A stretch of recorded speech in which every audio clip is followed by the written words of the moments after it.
Welcome to WagerTalk TV. I am Kelly Stewart. I am joined today by Brian Leonard at B Leonard Sports. Make sure you guys give him a follow on Twitter. All right, we're talking a really kind of a big name team here against a team that's not so big name. Ohio State laying 38 versus a really bad Oregon State Beavers team, total of 64. Let's address the first issue at hand that everybody wants to know. There's no Urban Meyer. We know Urban's suspended for a few games here. Do we need to take that into account when betting this game? I think you do.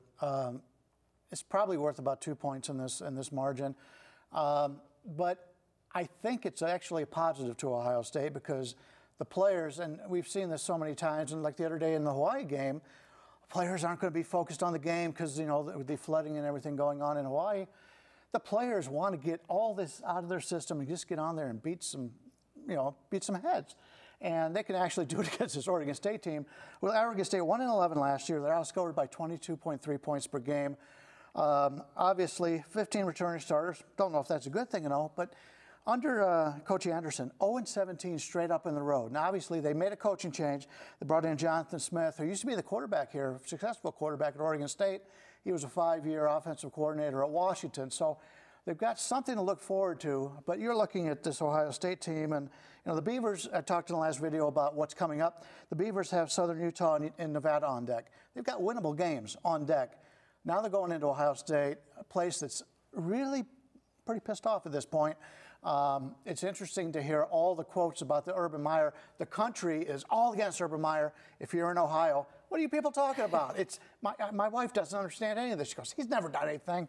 I said, well, you got to put the favoritism out of your thought process. But this is an Ohio State team last year won by 22.1 points per game.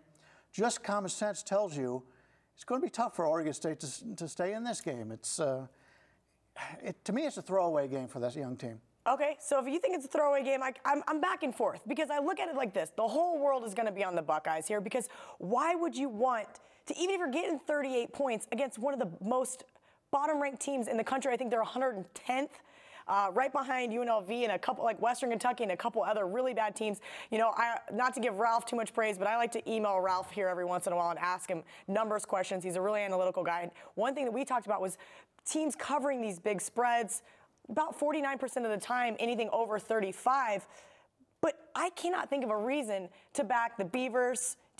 Are you leaning one way or another in this one? My number is only 36, so it's telling me right now that Ohio State's a little bit overpriced. But with all the things that have gone on in the offseason, I think Ohio State's the way to go here. Now, Meyer, in games in which he has extra time to prepare, he's been excellent. And he's been with the team. He just won't be coaching in these games. So how do you treat that? Normally, I love to play on Meyer when he's got the extra time to prepare. He's 29-19, I believe, 29-19 against the spread in non-conference games. So everything is positive on Ohio State, and they've got the better athletes. They're playing at home, raucous crowd, and it's just a situation where they can name the score, and I think they will. Even though it's a little bit higher than what I'd like to play, that's the only way to look at this game. You're right. I have to agree with you. If they want to absolutely throttle the Beavers, they will. Guys, college football is here. You can take $10 off any package this weekend using coupon code CFB10 when checking out.